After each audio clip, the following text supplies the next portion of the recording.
Hey, Warners, welcome to another episode of The Women Your Mother Warned You About, brought to you by Sales Gravy and Sales Gravy University. And if you are trying to up your game in the sales world, go check out salesgravy.university for all of the most awesome sales courses offered to you by 40 different sales thought leaders. There is nothing out there like it, including yours truly. I got some great courses on there too you should check out. But today, let's talk about somebody really cool and dynamic joining the show. I happened to meet him at an event and I was so intrigued by what he's doing. There's a lot of goldfish involved. That's all I'm going to say right now before I bring him on the show. But today we've got Stan Phelps is our guest today. Little bio on Stan. He walks the walk. He stands out in the sea of sameness. I love that. By modeling his own differentiated experience, also known as DX. What I love that message. Differentiation isn't just about what you say, it's about what you do, and more importantly, how and why you do it. Stan leverages his collection of, I need to ask him about this, 5,000 plus case studies. I don't know when he has time to do this, on customer, employee, and brand experience to engage audiences with informative, learning-based experiences. He believes purposeful DX wins the hearts of employees, customers, and differentiation ultimately boosts loyalty, retention, referrals, and results. I couldn't agree more. Welcome to the show, Stan. Thanks, Gina. Great to be here. So excited to have you. I got to first tell you that one of the coolest things about you are your cookies. I know that's going to sound like a crazy way to bring you to the show, but talk about differentiation. You weren't just giving away goldfish-shaped cookies of different colors in really cool promotional packaging. They were actually amazingly tasty. And I was yeah. My wife gets all the credit. Keep your hands off my wife's cookies, okay? Well, they are amazing. They were so good. You pick things up from someone's trade show table and you're like, how good can it be? And that was amazing. So that definitely made you stand out. You had some really great stuff at your booth. But before we get started, just tell our audience a little bit about you, just a little bit of a background, where you came from, how you got here, just kind of a quick synopsis of Sure. Stan. So I was born at a really young age. Love it. I love it. Born in the Northeast, raised in the Northeast, worked in marketing for a couple decades with big brands like Adidas and PGA of America. I also worked on the agency side with groups called IMG and Synergy. And I'd say about 15 years ago, I started to write. That writing, when I was number 2 at an agency, was all about thought leadership and really trying to get our agency out there. But I really enjoyed the writing and, more importantly, the speaking. And that writing, after all of those years in marketing, led to my first book, which was called The Purple Goldfish. And 11 years, a little over 11 years ago, I made the jump to be full-time as an author and a speaker, and now have a whole series of goldfish books. Yeah. So we got a lot to talk about here, Stan. So you start out with the Purple Goldfish book. And how many books total have you written so far? So there's 18 total in the series. Okay. 18 total, starting with Purple. So I've got so many questions around this. First of all, why goldfish? Why goldfish? So, Gina, do you remember your very first pet? I'm not sure if it was a goldfish. It could have been. It could have been. It was either a goldfish or it was a dog. So for me, it was a goldfish. When I was 6 years old, I won. His name was Oscar. I won him at a carnival. And Oscar was pretty small. It turns out that the average goldfish grows to be about 3 inches or about 10 centimeters in length. Some grow to be smaller, some grow to be larger. And come to find out that the world's largest goldfish, which is not a carp or a koi, is nearly 20 inches. Wow. Right. So if average is the size of your thumb, 20 inches is the size of an average domesticated house cat. And that really intrigued me. That's crazy. Gina, it would be like walking out of your home or your office, right? And bumping into somebody who's 3 stories tall. So that intrigued me. Why do some goldfish only grow to be average or even less than average, and some grow to be much bigger. Well, it turns out there's 5 reasons why a goldfish grows. Who knew? But it's the same 5 reasons that any organization also grows. And then there's that, I could go into the reasons, but there's only one thing out of the 5 that you actually have control over. And it's how you differentiate, not what you do, but how you do it and why you do it.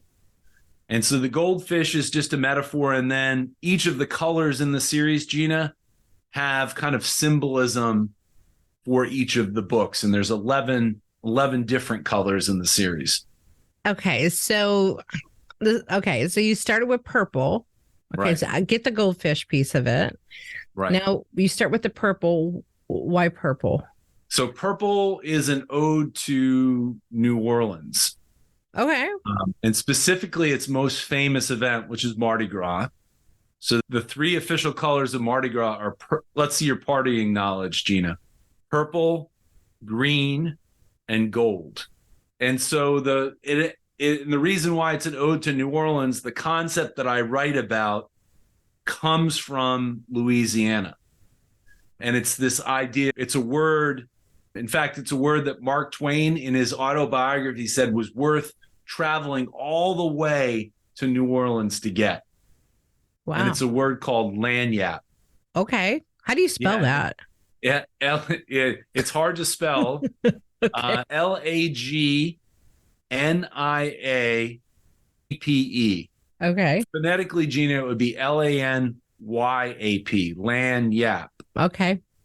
And it's Creole, so it's French, combination of French and Spanish. It literally means the gift or to give more.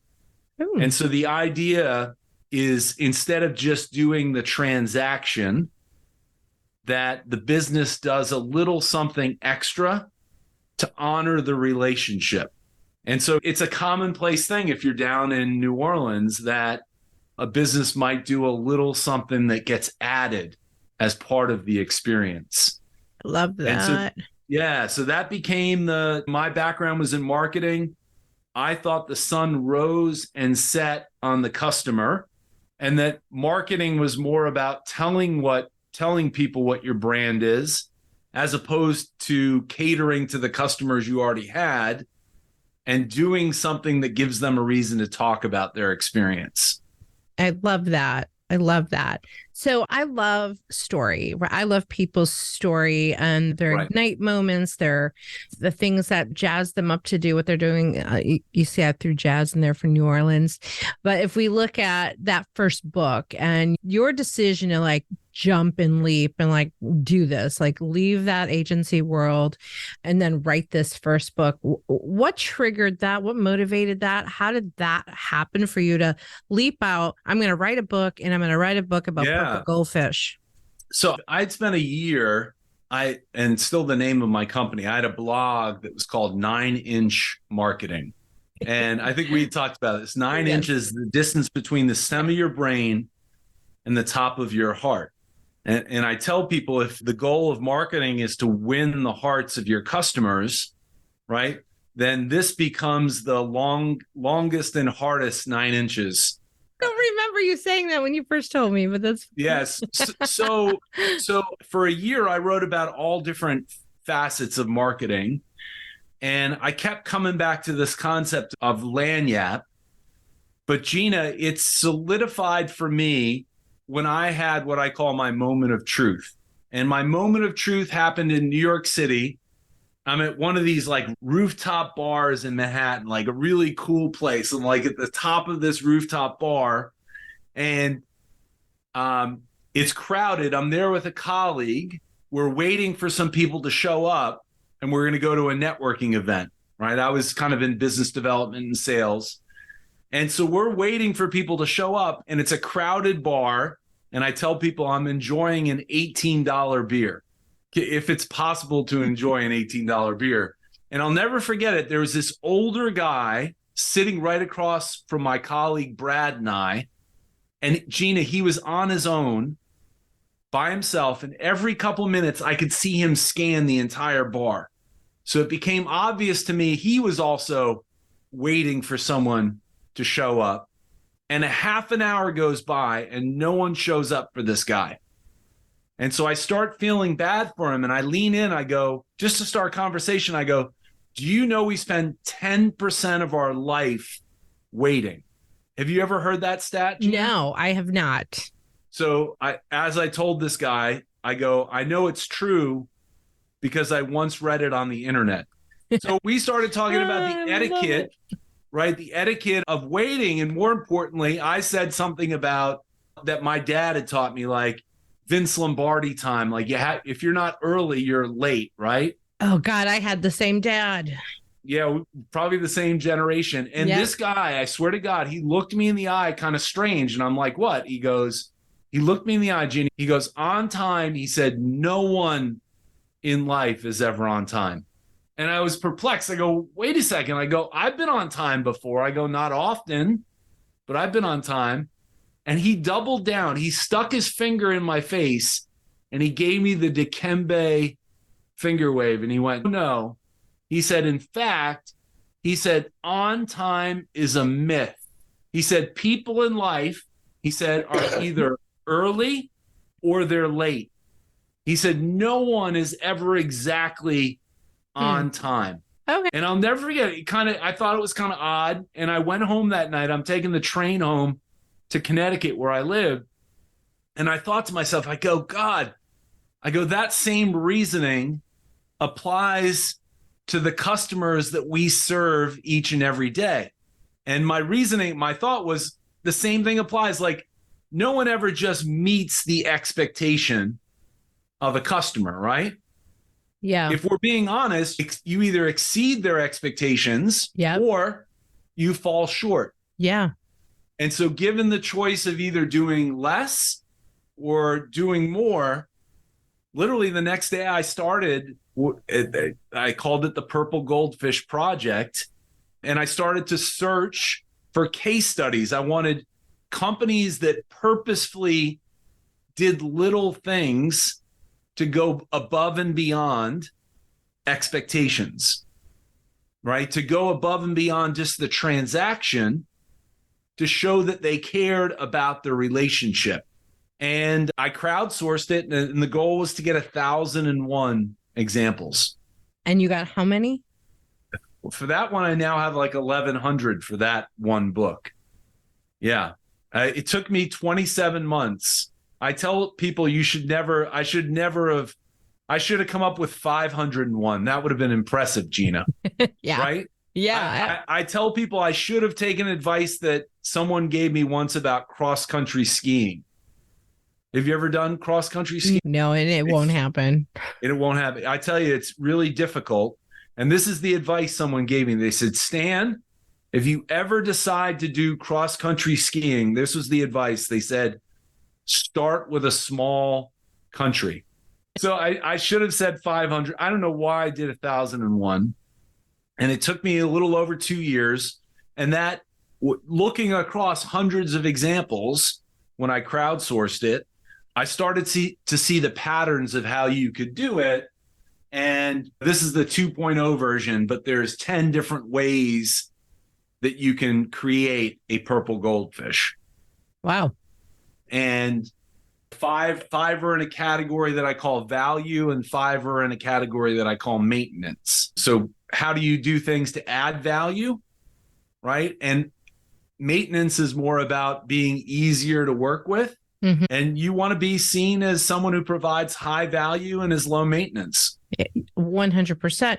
Are there any stories that, well, you had 1,001 stories, but what is one story that like comes top of mind of that 1,001 stories? Sure.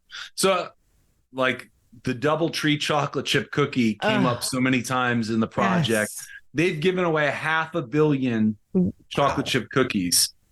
It used to be that luxury hotels would do stuff for like their top guests, and DoubleTree said everyone's a top level guest to us. Love it. And they started it back in the 1980s, and it's just grown. I love that one, but I like also smaller. So like one of my favorite ones, Gina, is from a company in St. Paul, Minnesota called Izzy's Ice Cream. And Izzy's, you think about sampling as something that you typically do for like a prospective customer, right? To bring them in. But here's the thing, from a sales point of view, for the customers that you already have, of 100% of what you can do for them, the average customer, people that are already doing business with you, on average, know less than 30% of your overall capabilities. So sampling is this idea, how do you give them an additional little taste? And I love this at this ice cream shop, Izzy's. Every time you ordered a full scoop of ice cream, they would let you pick a second flavor for free. And they give you this little mini scoop on top that was called the Izzy. It was just brilliant. Wow. Right? Yeah. How do you give your customers, right? Again, the ones that are already doing business with you, how do you give them a little taste of what else you can do if on average they only know less than a third of your capabilities? Yeah. Yeah. That's amazing. I love it. Yeah. There's tons of great stories. Now, did you put all 1,001 stories in that book? Oh, no. There's probably about 100 case studies in there. Yeah. And the first part of the book is, why is it important to do this? The middle part of the book is the 10 different types. And probably each of those chapters has about 8 to 10 examples. And then the last part of the book is like step 1, step 2, step 3, to how do you actually create your own purple goldfish. Okay. And so I did the first, to your point, I only thought it was going to be one book. And here was the thing that I saw, was that the companies that really got it, Gina, didn't put their customers first. Who do you think they put first? Themselves? No, the employees. Yeah, their employees, because here's the thing, you can't have happy customers unless you have happy, engaged team members. Amen. Amen, brother. Yeah. So I'm looking behind me if I had a copy of Green. So I didn't learn my lesson. I did another 1,000 examples and did the same thing. And it was the same thing. That one was called the Green Goldfish. And the green was the idea beyond dollars, right? Beyond compensation. What are the little things that you can do to reinforce your culture and to drive engagement? And so same type of thing, look through hundreds of examples. And for that book, there's 15 different ways that you can go beyond dollars to drive engagement. Okay, so now this is the way I run in comedy. You repeat things, right? So the first time went so well when I asked you for a story. Now I need another story from Green, one of your best engagement stories. I'm super passionate about this, taking care of your employees first, and they will deliver. And if you don't give them a good experience, forget about it. Is there a story that stands out specifically from your case studies? It turns out there's 75 different drivers of engagement.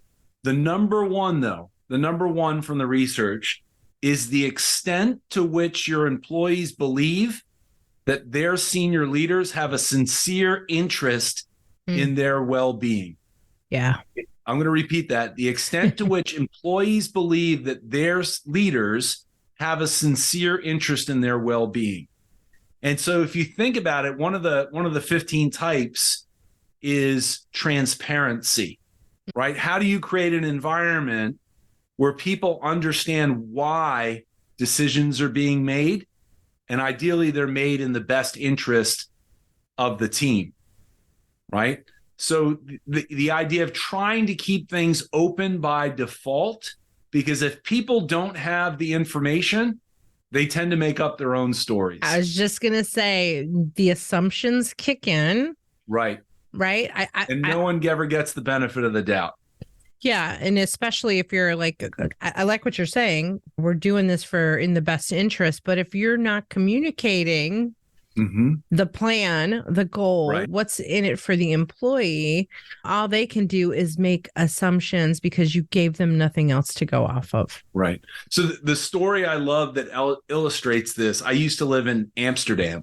And in Amsterdam... Oh, I think we talked about that because we talked about improv in Amsterdam. I used to, at Boom Chicago. Yeah. I used to live in a canal house. And in the canal house, it's really interesting.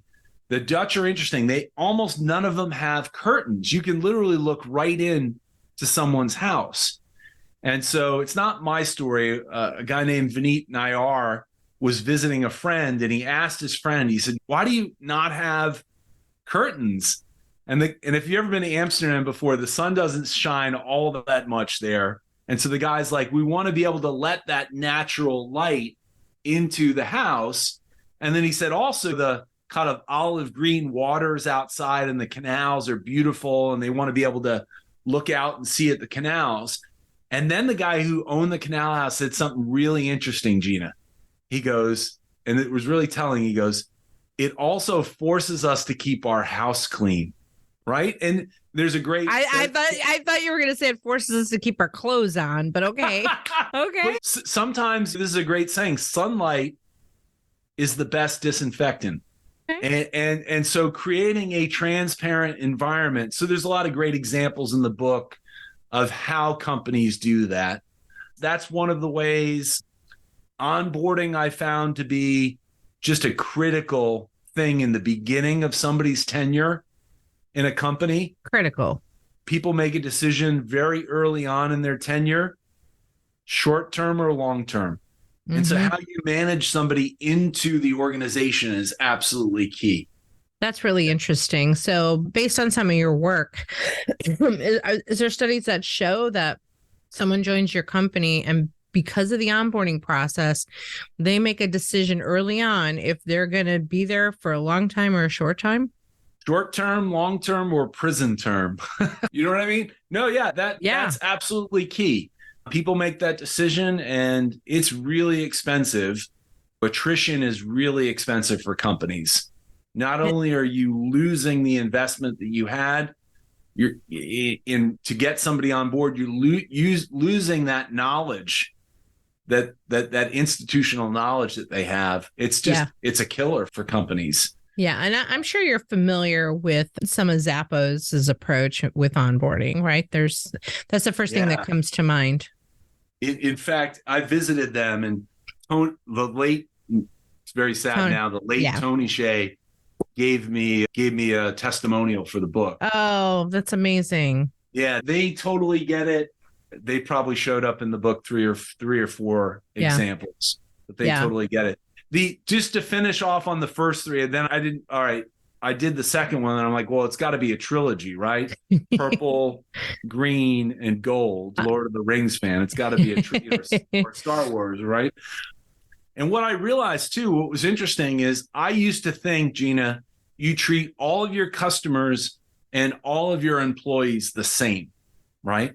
Everyone should get the same little extra, right? Or special treatment. And I think I got that wrong. And the reason being is that when you study organizations, typically your top 20% of customers drive 80% of your profitability. Your top 20% of your employees, if we're being honest, probably drive 80% of the value in an organization. Your top 20% of salespeople, guess what do they generate? 80% of your revenue. 80% of your revenue. So here's the thing. The last one was about the golden goldfish. It's kind of like the golden goose type of thing. But the idea of little things that you do for your best customers and your best employees. And I'm not a big fan of the 80-20 principle.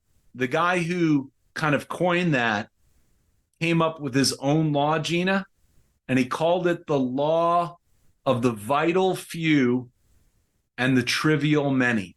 Ooh, and now I need to know that. What is that law? It's the guy who coined the 80-20 principles, a guy named American named Joseph Juran. Pareto, who did a little bit of the work to uncover these ratios, was from Italy. But Juran worked with the government right before World War II. And he was sent, it's interesting time because we're in a similar time right now. In 1939, we were sending arms and goods to the UK to help them fight in the war before we jumped in. And similar to what we're doing now in the Ukraine and probably going to start doing for Israel. And here's the thing, Duran was studying problems with the shipments, and what he found was 80% of the problems were attributed to just 20% of the causes. And that's when he stumbled upon Pareto's work from literally 30 years earlier. And he's the one that created the law of the vital few and the trivial many.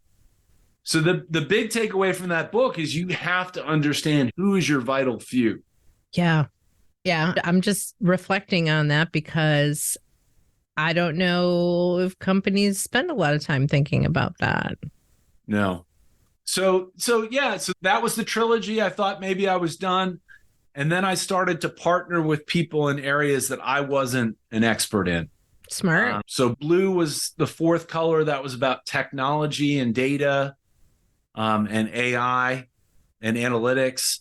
That was the blue one. There's a story behind that. Red was about purpose. Pink, which I presented when we were together in Raleigh, is about embracing kind of weirdness and weakness to stand out and differentiate yourself. Yellow was about happiness. That was the sixth color. The seventh color was about working across the generations. The gray goldfish. Number 8 was diamond, which is about sales and client management and excelling under pressure in business. Yeah. Silver was about communication and presentation skills. So they kind of run the gamut, all of the colors. I love it. So I know our original plan was to talk about diamond, but I told you we might go off the rails in a different direction. But I truly wanted to understand this whole goldfish tank scenario. How many more colors you got to go? Because there's all kinds of colors. You going to keep going? Yeah, it's a great question. So last year, I came out with the black goldfish. Ooh. And have you ever seen like a young kid play with paint and eventually all of the colors get mixed together? Yeah. You either get a really dirty brown, but ideally, if you put all of the colors together, what color you get? Yeah, okay. Black. And so last year I came out with black, which was the 11th color, one louder, 11. And that was kind of a little bit of the progression of the entire series. And right now, other than going back and doing like a 2.0 of some of the books, I'm not doing any additional colors for the foreseeable future. For now. You never know. You never know. You never know. But I've started a thing called the Goldfish Tank, which is a unique program where I work with organizations to come in and not just do a keynote and not just do a workshop, but actually provide an environment of applied learning. And what's really cool is people at the end of that learning have to come in and actually pitch an idea that they can use in their business. And so my next decade, and I just hit the 10-year mark last year, my next decade as an author and as a speaker wants to be more focused on less on entertaining and insight and more about impact. Love it. I love it. I do want to go back to diamonds because I read the small book that you sent me on diamond, and I was super intrigued by it because I love those. By the way, if you put a little water on it, you get the big one. No, that's not going to work. I thought you were going to say like a goldfish comes out.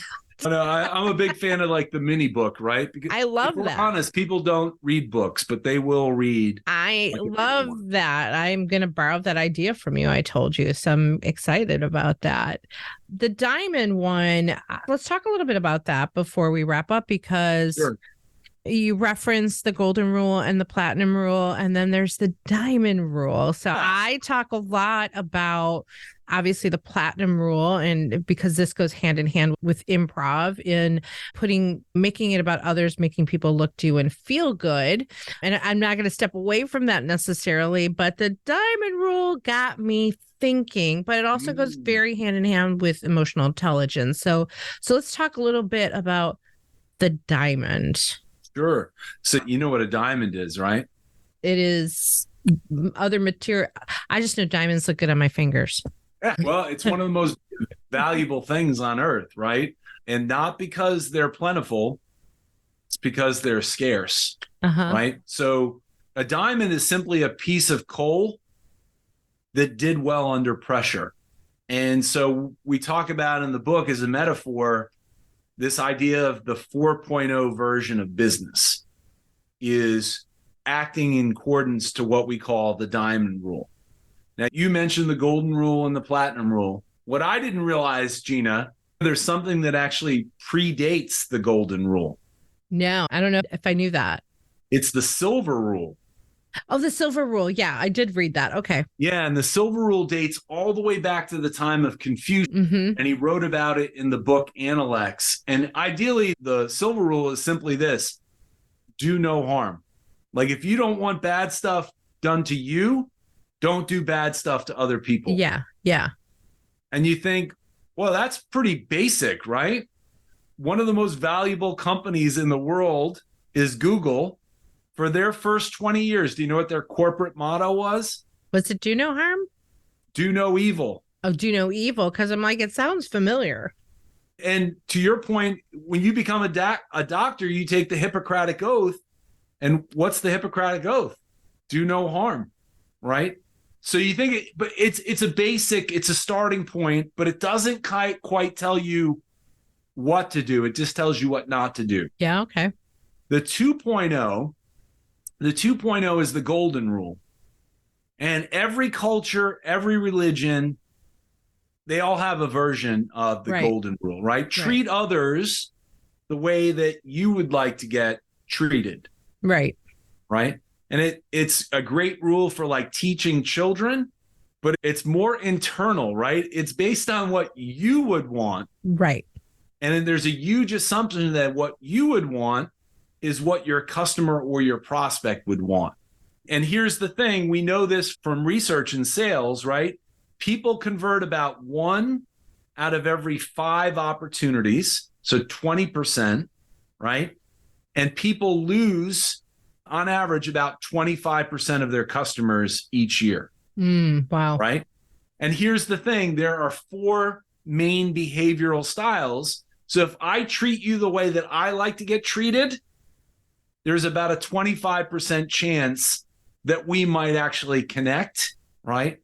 And so the golden rule is a bad rule in business and in sales, right? You mentioned the platinum rule, right? The platinum rule is much more grounded in more outward and grounded in empathy. And it simply flips the golden rule. It goes, let me find out what Gina would like and how she would like to get treated. And then what do? I treat her that way, right? And so it's much more focused on the other, which is great. But here's the thing, if I'm 100% focused on Gina, who am I neglecting? Yeah, you. I'm neglecting myself, right? Yeah, yeah. And so in the great words of Mike Tyson, right? It may be a great plan, but as Tyson says, everyone's got a plan till they get punched in the mouth. And so if I'm 100% focused on the other person, but then I feel slighted and I get triggered, right? I kind of get thrown out the window. So the diamond rule just it combines both elements of the golden rule and the platinum rule.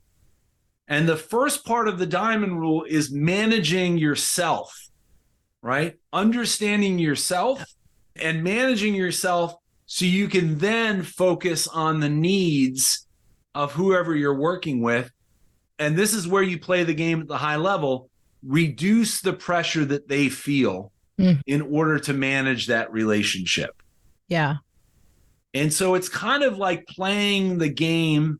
If we think about business as a game, and it's not a life and death game, but it's a game, right? And how do we keep score with how we make money and how we convert? And we certainly keep score. Employee retention, it's playing the game if I think about it, at the highest level. And it first involves knowing yourself, right? Knowing yourself and knowing your specific style that you have.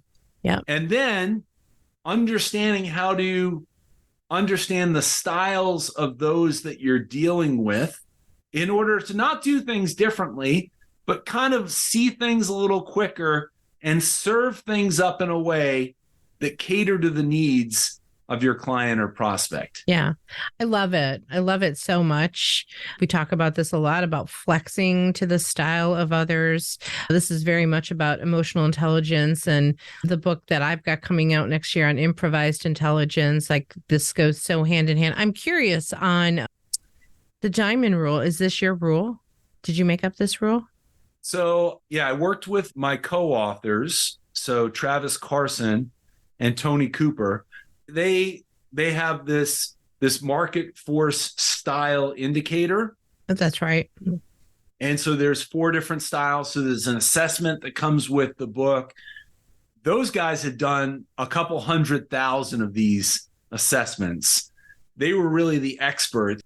I just saw it as the next level from platinum. And we talked about this idea of a progression and a 4.0. And seeing it more like diamond, because these are not personality styles. They're behavioral styles that are specific to how you do and where you go under pressure, right? We all do really well when things are humming along great. It's when we get triggered and we go to our default, right? When we feel pressure. Yeah, I think that's really important. I've done those behavioral assessments in the past, and I think we often forget about them because there's all kinds of personality assessments that we take and people take. But your exact point, when we're under pressure, what happens, and being able to know like what your triggers are. Like, I know my triggers. I actually just had this conversation with my husband because something triggered me yesterday, and we never fight, but there was a pressure point moment where I had to come back and like explain the pressure to him, but in the moment I couldn't explain it. Mm-hmm. And how I came back to explain this is like, when I'm in that kind of moment, I actually, my behavior might not be the best behavior, but at the same time, I know I'm having a behavior and I'm like, I need to walk away from everybody until I resolve, because I don't know why I'm reacting the way I'm reacting or feeling the way I'm feeling. And I think to your point, self-awareness, I'm like, okay, something doesn't feel right here.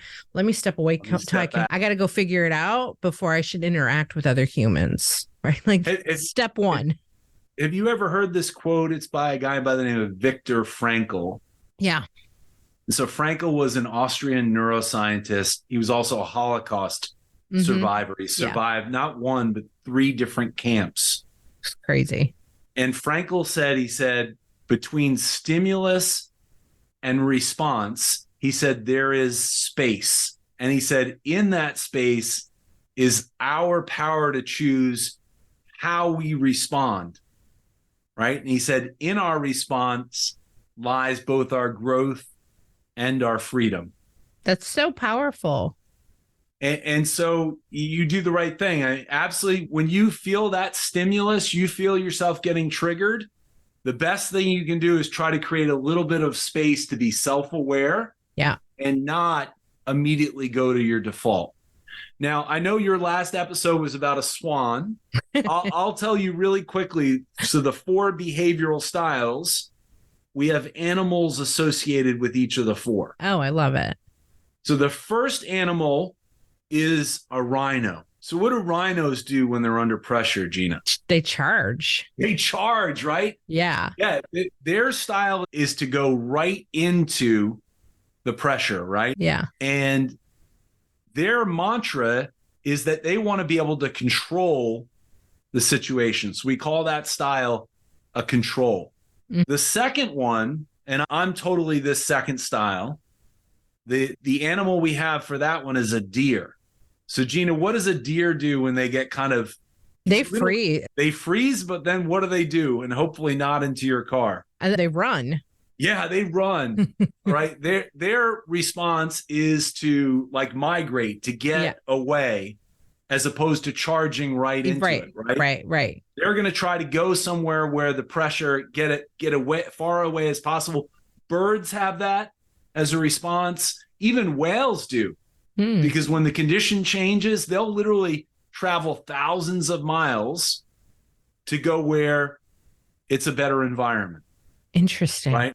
The third animal, so for that style of the deer, we call them an influence, right? They want to feel like they can influence and live in the moment. And when they feel constrained, right? They're like, get me the hell out of town. The third style is what the animal we have is the porcupine. So what does a porcupine do, Gina, when they feel pressure? Hurts you. I don't know.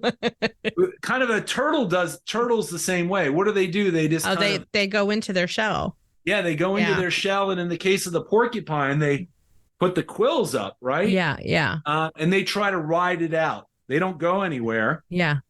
But they try to ride it out until the danger or the pressure subsides. And we call that style is called a power. Right? Yeah, those people like to just get shit done. They love like a to-do list.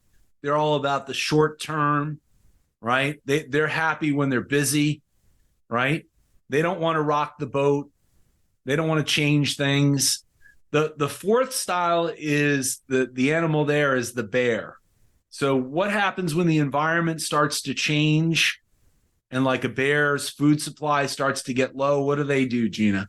They start roaming around looking. Well, they find a cave, and what do they do? Yeah, they hibernate. Yeah. Right? And so that's their survival strategy, right? They literally go to sleep for months at a time and like shut down. And so the bear, that style is what we call an authority. And authorities kind of live in the past. They're all about making things better. But they want to have all of the information before they make a decision. And in the absence of not feeling like they're an authority, what do, Gina? They don't make any decisions, right? Yeah. So each of the styles have kind of different needs, right? And it's understanding somebody's style allows you to serve things up in a way that they're going to best be able to receive them. Yeah.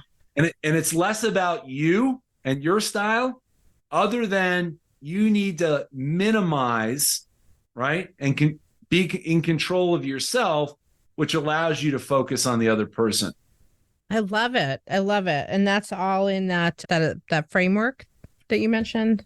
Yeah, it's called the market force style indicator.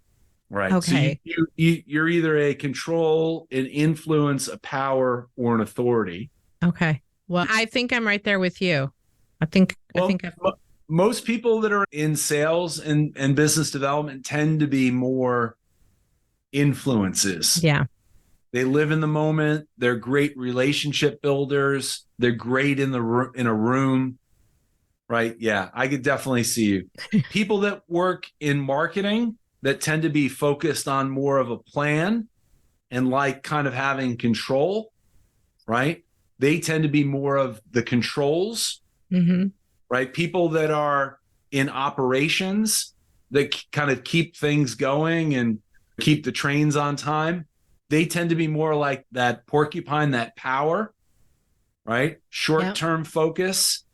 And then people that are in finance and HR and admin tend to be, and they're critical, they tend to be the authorities, right? They're all about the past and improving things rather than doing stuff that's new. Yeah. Okay. What would a police officer be? I'm sure you could look at each of the jobs, and I know you'll have to have them take the test. I know. I can guess, but I'm not that positive. Stan, this has been so awesome having you here today, and This was such a great learning. And I know we talked about how does all of this relate back to sales? I think anybody listening to this in sales and business, all of these things matter. How you take care of your customers, how you're going to treat them, how you're going to take care of yourself. What are you doing with your employees to keep them engaged? All of this, all of these fish come together in the fish tank and is important because business is a game and we need to keep the game going. How can people reach out to you, Stan, and work with you, get more fish in their fish tank? What's the best way to work with you? Yeah, best place is my home base would be my website. So stanphelps.com. Okay. I also spend a lot of time on LinkedIn. So Yes, reach out and connect with me on LinkedIn. Awesome. And your website's awesome, by the way.